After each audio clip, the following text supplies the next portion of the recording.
know that you also worked on you worked for St. Martin's Press in marketing, and then you also worked as a game designer for is it Poptropica? Yeah, Pop Trop- Poptropica, yes. Which of those jobs was first? Um, well, when I was a game designer for Poptropica, it was like a side. It was I would do it at a side job at night, and on weekends. I feel like I had like a lot of like sort of side hustle things. So I was doing that on the side while I was at St. Martin's, and I think even before it, before St. Martin's, I worked at Penguin, in contracts for a little, like maybe 2 years. So I got into I sort of got into book writing via book publishing, which I got into via an internship at Penguin in the contracts department. And the person I was interning for quit, and they basically offered me her job. It's like after a month, and I was like, sure, I will take that. Yes, please. And so then I was at Penguin for a couple years, and I was at St. Martin's for more years, maybe 6 years or so, 5 years. And then I took a stab at full-time author, basically, from there. Did you see you were doing some of the license projects while you were there working as with their marketing team, or? I did the license. No, so I worked with the marketing team, but I had friends from back when I was at Penguin previously, and I would basically just like take people that I knew, like editors and stuff, to lunch and happy hour drinks, and like beg them for anything that like work for hire jobs that they had. So I was working in marketing, but sometimes I would be lucky enough to get like need somebody to write the sticker book. I get like an email out of the blue, and I would sort of work on. They'd have a sticker book to do. I'd take it. I'd work on it during lunch and during the weekends, like that. Did you always want it? Was author always the goal, or is that something you kind of happily stumbled into? I kind of happily stumbled into it. My original goal was I was making movies, and I think if I think harder about that, it meant like writing and directing movies. That the first thing that I really loved. I was a reader growing up, and books were really important to me. But the most sort of the biggest thing in my life, as like maybe starting around like third or fourth grade, up until now, is movies. So when I was in sixth grade, I started writing a movie review column for our local paper called Reviews for Kids. That my mom, I said I loved going to the movies, but I could never afford it when I was a kid. Like it was like my whole allowance was going to a movie. And so I was telling my mom one day that like I thought the coolest job in the world. I used to love Roger Ebert, and I would just sit and read his reviews, like I had a big book of them, like nonstop. Just like read I read reviews of movies I never even seen. I didn't care. And I just telling my mom that the best job in the world seemed like it would be to be a movie critic, because then you got to go to the movies for free. And she's like, that's an actual thing that you could do, and she encouraged me to write a letter to our local paper. I lived in a little town about 20 minutes north of Boston, and she encouraged me to write a letter to the editor of the local paper, saying that I thought that there should be like a movie review column for kids, by kids, or by a kid, me.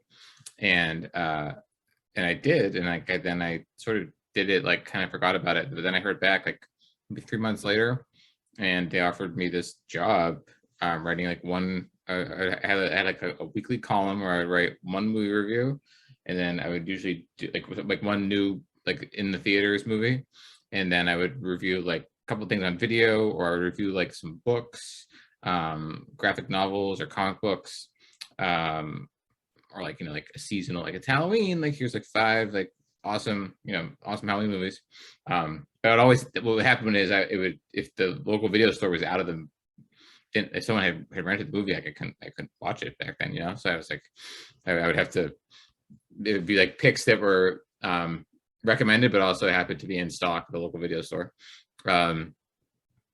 So that's like the first writing that I really remember like doing, like that I sort of had to take seriously. And so that kind of turned into me wanting to write and direct movies. And I went to school for that.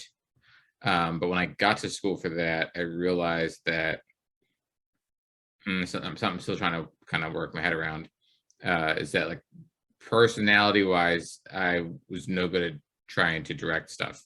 I was way too shy and way too anxious to like ask people to kind of like give me their, give me your, can I please have your weekend so you can like, give me your Friday, Saturday, and Sunday, so that you can help me. I'll give you some pizza if you help me make my film project, which was like how it worked at school, and like I did that for everybody else, but I just never felt comfortable doing it, and never felt comfortable with like sort of roping people into some like vision, half thought out vision that I had. So I was really, so everything that I would ever have to like direct or make, I was really bad. It's usually me doing it by myself or me with like one friend. And also I was not good. I'm not great with detail. And so like I would shoot this whole thing and then mess it up because I would mess up the film processing. It was just like back when it was actual film, stuff like that. So, but I discovered that I really liked the writing more than I knew kind of going into it, because that I could sit there, I could sit at my sort of, sit in my dorm room and I could work for like 6 hours on something and just by myself. And I could finish the whole project kind of by myself. There's no one that I sort of need to pull into it. And so that's when I started to really like writing, to like not to get really more serious about it. And so after college, I figured I wanted to be a screenwriter. I sort of always, I'd known that for a long time, but that I knew that I wanted to be a screenwriter and not anymore. So the director thing was not in my head anymore. So I moved to New York and began being a production assistant on like movies and TV shows, like Fear Factor, The Sopranos, some independent movies, a couple of bigger movies. The Interpreter, which is really cool. That they shot that at the drawing a blank on what it's called. At the UN. I got to hang out at the UN for like a weekend. But so my plan was I was going to work on movies and then write movies, and then I would show people that I worked on, show the people that I worked on movies with, the movies that I had written, and then I would sell one. But it was such a different world, like the sort of the production side of it. I was so far removed from kind of the creative side of it that didn't, after about maybe a year or so, I had not made any progress. And so I took an internship in book publishing, thinking that would give me more time to write, and it did. And while doing that, I sort of discovered that I liked writing books, and I was closer to books, so that felt more achievable, even more than writing screenplays. So it was a weird, long process, kind of roundabout. The Last Kids on Earth is a huge hit for Netflix. I assume anybody on a streaming service will at least take your call. Have you thought about getting back into screenwriting or film? So I was, with Last Kids, I was really lucky because everything had sort of changed from how I always sort of understand the way it worked, which was somebody would option a writer's book, or and then they would kind of just take it and make whatever they wanted with it. And then you'd hear maybe nothing from the author. You hear the author say, like famously, like, Stephen King hates The Shining. Doesn't like The Shining, but I was asked to be And I think he wrote I think the first draft, right? They paid him to write a draft, I believe, of The Shining. Um, just finished a new book yesterday.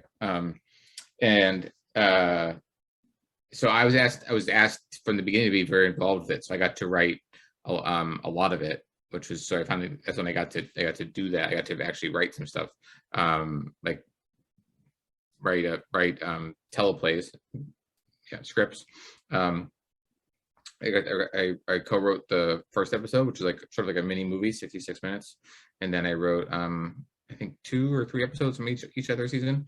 So I have gotten through that, and then I my best friend, one of my 3 or 4 sort of like close, my best friends from high school, and the one who I most shared the kind of movie thing with, it was like our thing. We loved movies, and we ended up writing maybe 4 years ago.